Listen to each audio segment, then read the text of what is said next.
program. I may steal that. But It's yours. Do you want me to run the meeting with? Please, Ray. Oh, Justin, here, Oh, you okay. got a copy for it? Welcome to the CEDC, it is today, January 12th, 2026. Well, it's the 12th. Okay. Yeah, Monday, the 12th. Oh my God, apologize. First day of the rest of our lives. Yeah. Yeah. This is our loan committee meeting.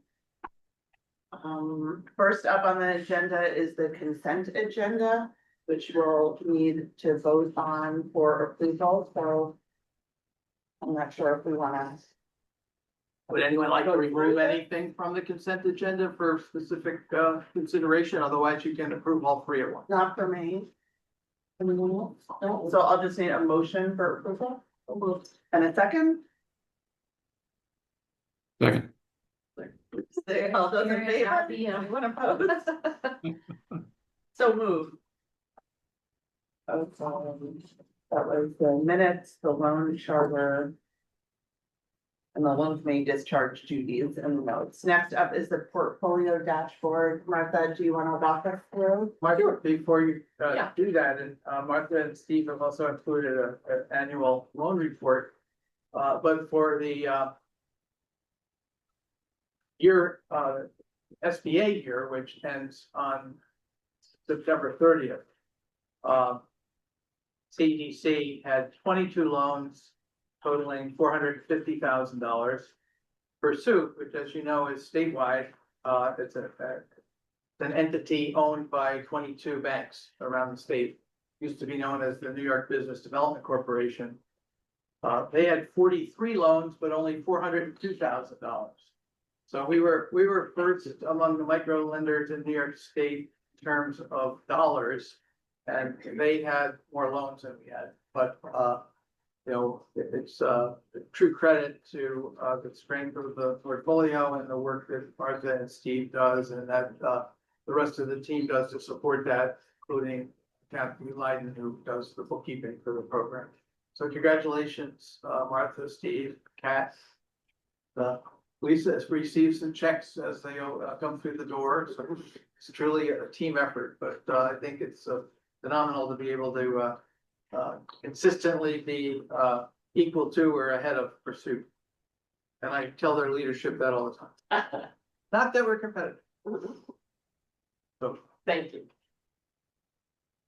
Okay, so let's move on to the portfolio dashboard. This is as of January 6th.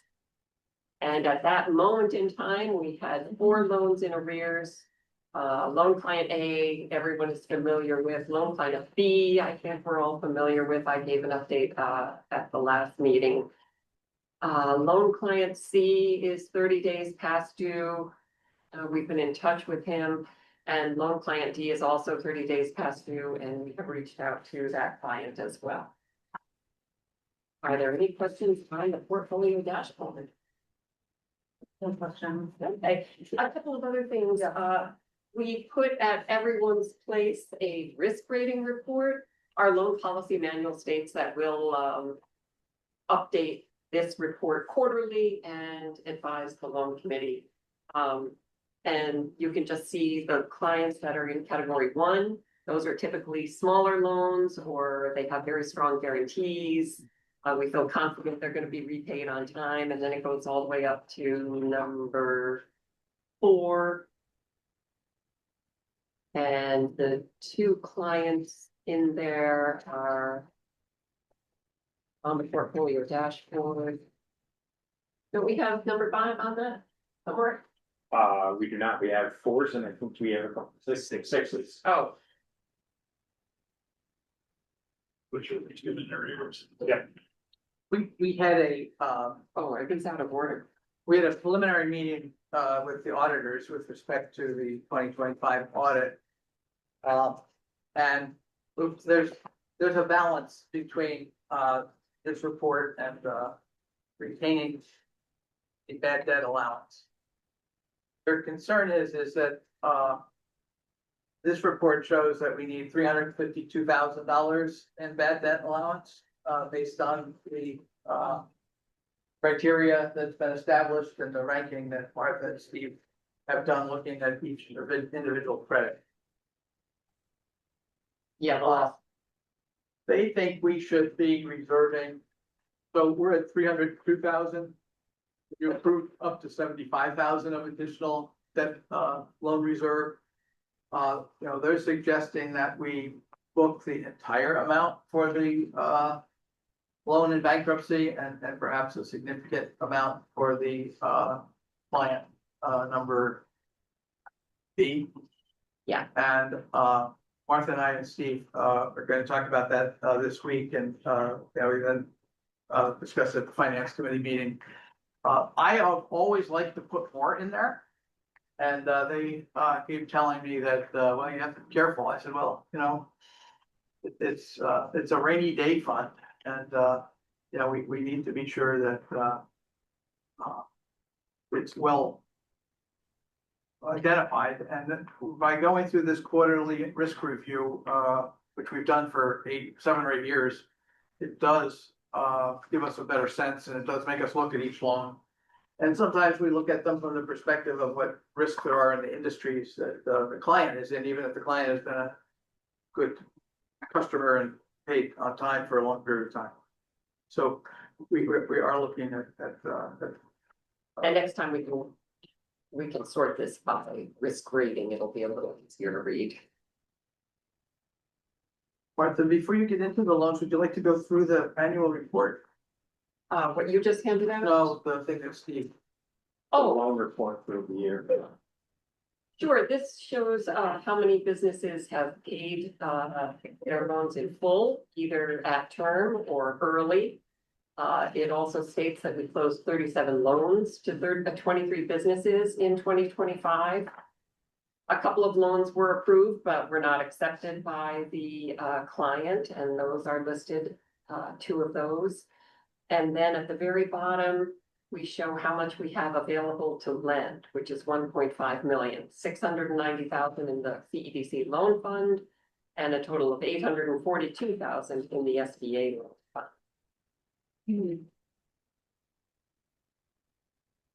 Then if you take the two sheets that I gave you, our cash available to lend is different because it's for cash in the bank. It does not include the additional money that the SBA has already approved, but we haven't drawn down. So these numbers are from QuickBooks. And since we haven't taken the money down and put it in the bank, it is different from the $1.5 million that Martha just showed you. You can see that in the bank, we have the 691 from the lend through the CEDC loan fund. We have 451 in cash in the SBA loan fund for $1,143,000. But Martha's report is includes the money we could draw down today if we had the loan interest to do it. On the loans receivable, we're showing $1,284,000 in CEDC and $1,402,000 in the SBA for a total of $2.68 million. So the total loan portfolio is 3.8 plus what's the additional amount? We said 650. so it's almost $4.5 million, which is just incredible over a period of time. On the back of this page, you can see that we do owe the SBA $1,582,000, and we have cash reserve against that of $354,000. And when you take the 354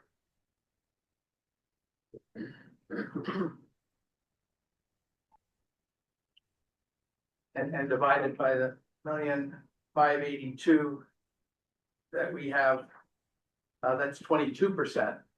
If we take the additional 650, we have 2.1 million. And that would be 16.7% in cash.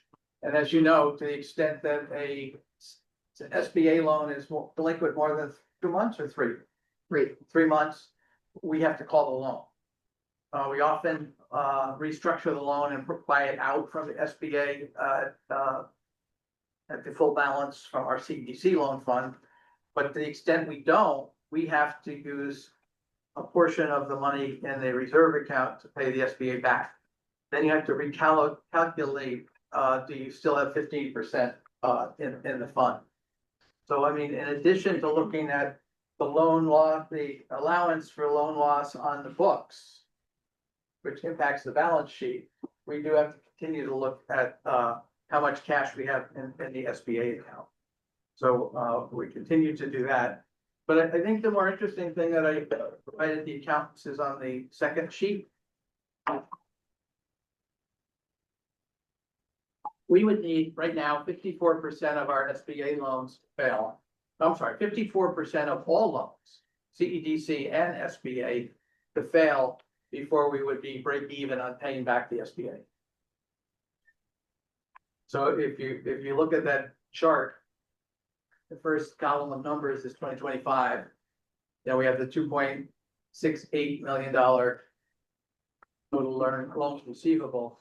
If 54% of those failed, we'd have $1,249,000 left over. We have $354 in cash. If we add that back, you've got $1,006,000. We owe the SBA $1,582,000. And we'd have $21,000 left over if we collapse the fund. On the flip side, if you collapse the fund and took the 3.8 and paid them back the $1,200,000, you'd have $2.6 million to walk away with. So I think that we're very, if you close the whole fund down, and we did this analysis when we weren't sure of the SBA after the COVID or after the last shutdown, would continue to the SBA microloan program. But it would take an incredible amount of failed loans to put CEDC at risk of not being able to pay back the SBA. And if the SBA program ended and we still had a solid CEDC loan fund, between the $354,000 in cash that's ours and the ongoing payment on the loans that are in the pipeline, we'd have $1.5 million plus to the good. So when you look at the fact that our balance sheet is $5.5 million, as you can see, almost $3 million of that is the loan fund. So just to keep it in perspective, how important the loan fund is, and it also generates almost $400,000 in revenue between the grant and the interest that we're earning on both the FBA grant and the interest on both loan funds, which is close to it's comparable to the $496,000 that the county is now providing us. So, and I know many years ago, the county was providing us 60% of our revenue. Now it's about 40%. So they're happy with that as well. But I think just to keep it in perspective and to, it's more for the accountants, but I thought you'd find it interesting as well. Although this argument goes against putting more in the reserve account. And we have quite a profit this year, so I'm trying to get more in the reserve account than I think that's great. Because it's a paper problem. Thanks, Martha and Steve. Okay, we need approval for the portfolio dashboard. So moved. Bring it to the second. All those in favor? Anyone Aye. opposed? So moved. Okay, so we do not have a quorum, just we do have a quorum. We're okay. Okay.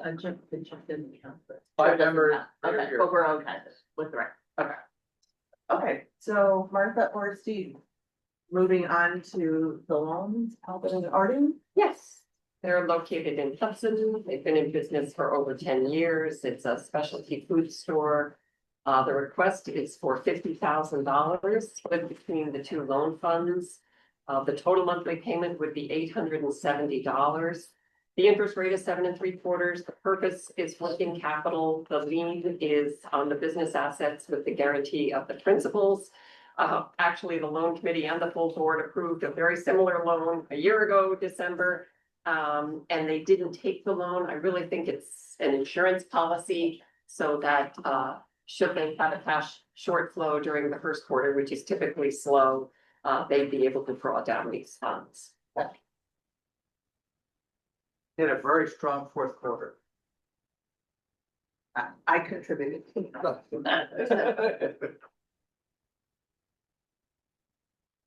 Okay, so.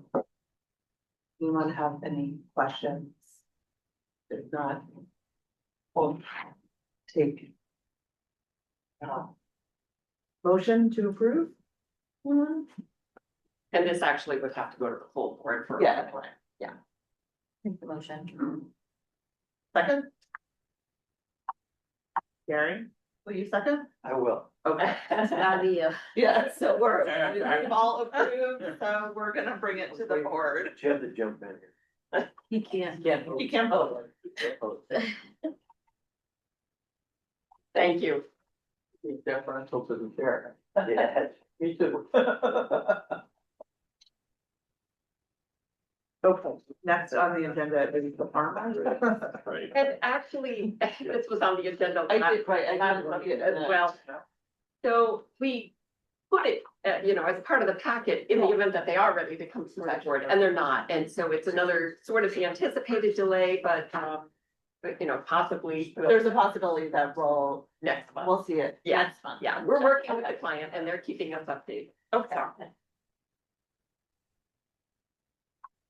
All right, so that covers everything. I mean, Mike, did you have? No, I think it's just Anything? another great year, and, I think, the first report between people paying us off in the ordinary course of business and people paying us off because they had changed circumstances and, they wanted to manage their debt. It shows how challenging it is, but how, good, job Martha and Steve do in, meeting that challenge, to replace loans. And, I just think, it's, we pinch ourselves to, when you look at the amount of loans we did this year, the total dollar amount was 923. 923. That's our biggest year ever. And, as you get bigger and you have more loans, you do get worried about the risk.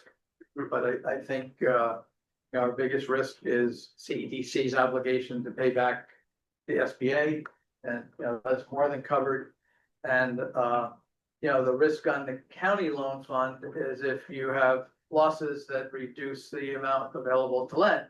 At some point, you don't have the capacity to continue, running the program based on the cost of, the staffing and the other, attributes. So again, why am I thinking this way? Just because you want to be sure that, you, are always making sure that, you're strong and I don't know that we could be any stronger in the loan fund. But you don't want to get complacent, when you're in that situation. So it's really it's incredible. We just had a call from Montgomery, Fulton County. Ron Peters, my counterpart in Fulton County, reached out, and, Greg Connors at Saratoga Economic Development has also reached out, and start a loan fund. And, so it's been great. Congratulations again, to everyone involved. Okay. Jim, do you have anything that you would like to add before Just I to thank- ask for public? Just to thank you for standing in and chairing the meeting. Good job. Anytime. I'm happy to do it. Thanks, Jim. Okay, so this is where we ask if there's anyone online or public comment or if you like to. Okay, you have the floor. Thank you. Boyd Holding Kenny. It's quite impressive. Quite impressive, and I'm happy and glad that you guys are, doing what you're doing. I thank you sincerely for, with all the loans that you provide to the businesses in the community. you really are providing value to the community, and thank you. Thank you. Thank you, appreciate that. Okay, there's no other comments. I'll entertain a motion to adjourn. So move. Second. Second. Okay. All in favor? Aye. End of the meeting. Jim, I have Thank a- you. I have a meeting with Heather Campbell at 9:30. Are you available later today for just a catch-up call? Nothing urgent, but just Sure. 11:30-ish. 11:30. 11:30 is fine. Give me a call. Thank you. Thanks. Thanks, Steve. Take Bye-bye. care, everyone.